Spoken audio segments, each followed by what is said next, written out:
ప్రజలు నిలదీస్తున్నారని diversion tactics. నిన్న నాకు సిట్ నోటీస్ ఇచ్చిండు, ఇంకా ఇయాల్లో రేపు కేటీఆర్కి ఇస్తాడు. గంతే కదా నువ్వు ఇచ్చేది, వచ్చిందా? గంతే చేస్తాడు. ఎందుకంటే కేటీఆర్ గారు ఒకవైపు గట్టిగా నిలదీస్తుండు, ఇంకొక వైపు నేను అడుగుతా ఉన్నా, సమాధానాలు లేవు. నీ బొగ్గు కుంభకోణంలో నీ బామ్మర్దికే నువ్వు సాయం చేసినావు, నీ సంగతి ఏంటంటే దాని మీద సమాధానం లేదు.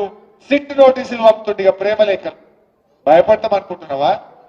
నువ్వు ఎన్ని నోటీసులు ఇచ్చినా బిడ్డ నిన్ను ప్రశ్నిస్తూనే ఉంటాం.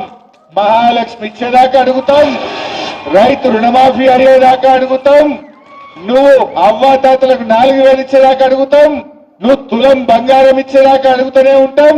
పిల్లలకు ఎస్సీ ఎస్టీ బీసీలకు ఫీజు రియంబర్స్మెంట్ డబ్బులు ఇచ్చేదాకా రేవంత్ రెడ్డి వెంట పడుతూనే ఉంటాం.